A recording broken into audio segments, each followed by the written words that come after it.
Welcome back, everyone. This is an interview I've been dying to do for months. Guess who's here?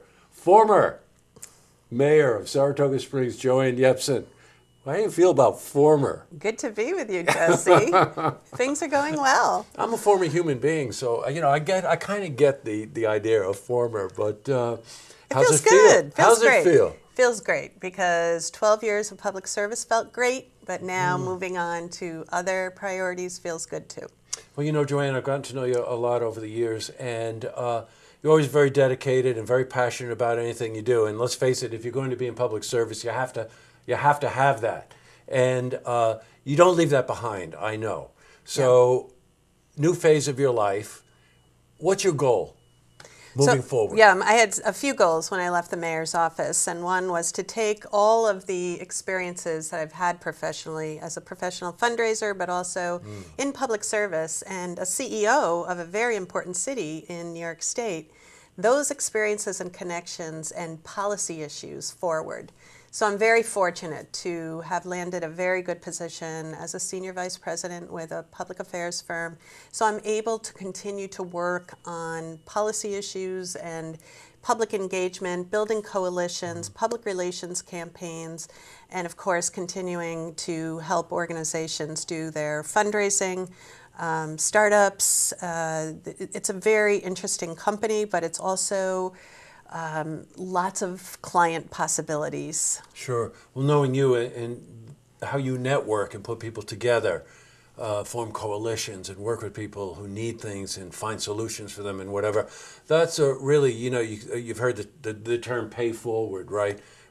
You do that a lot in your professional career, and I bet in your personal life as well, that you do that. One of the things that we noticed, we got to it a little too late, I think it was last week, is that you're involved with a very interesting group that started recently in Albany called Capital Women. Yes. Tell me about the group. Capital Women was formed in Albany last year, but actually post-Trump election, just like a lot of groups have been forming, but especially focused on supporting women that want to run for office. Because let's face it, if you have something that you don't like that's happening in Washington, D.C. or Albany, we have to change who's making the decisions. Yes, and right. That means voting and voting for people that mirror your priorities and things that you really care about in your life, right? So we have to get more women up to speed to run for office, to represent the values, the concerns that we have shared, and many, many women, thousands of women all over the Capital Region are eager to get involved in. So I was going to put together an effort to pay it forward and to help other young people and women run for office, and learned about Capital Women, and they said, come with us. And so we have combined our efforts and strengthened numbers. There's already 450 members, and that's growing significantly.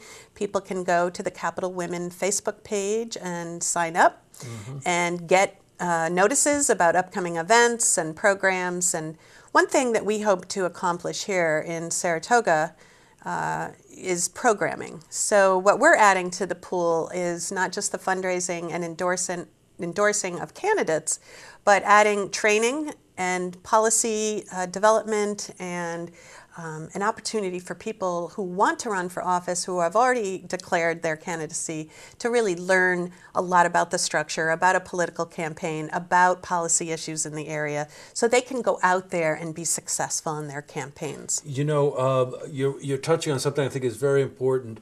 When you feel the movement in this country right now, I think I started this the day after the Women's March because I had seen the sign, the future is female, and I've just never forgotten it. And I thought to myself, when you feel that kind of passion stirring in the electorate, a lot of people would like to get involved. Maybe not everybody would like to run for office, but they do want to get involved. But as you well know, which is something that's very valuable that you would bring to this equation, is you lived it. Yeah. So when you mention programs, what you're referring to is the ability to say, okay, you want to run for office. Here's how you go about doing that. so that that candidacy is a credible candidacy That's right. with a good chance of winning. That's right. That's right. And money behind you. So you, Yeah, right, you have right. to have training, you have to have a network, you have to have, learn how to work with the media, you have to learn how to raise money, you have to learn what the policy issues that your potential voters are going to care about. And you have to put a structure together. It's like running a business, only you have a Yes, right. very intense period of time to do it. I ran for office every 2 years for 12 years, and I really think that there's a lot that I can help other women do now that are running for the first time. As you pay forward again, Joanne. There was an event here that I want to ask you about. We heard about it too Yeah. late to cover it. But one of the reasons I asked Joanne to come in was that I wanted to know, was it well attended? The Really well. event at Longfellow's. Yes, so we had an event, we had a launch for Capital Women Saratoga. Right. And there's going to be a launch soon in Schenectady and other counties, surrounding counties. So we're growing because there's a huge interest of people that want to run for office or people that want to support other women running for office. And then training them along the way and offering the programming that we talked about. So yes, it was very well attended. It was at Longfellow's last Wednesday night. It was supposed to be in honor of International Women's Day, but Mother Nature dumped a bunch of snow on us. How dare she? Yeah.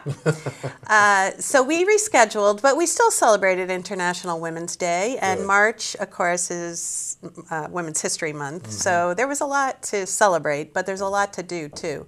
We raised a lot of money that night. We had over 80 people attend. Oh, my goodness. And there's going to be now a trickle-out effect from that. And it's going to continue to be, I think, a very popular way for communities to come together and support issues that we all have in common, which is pro-choice,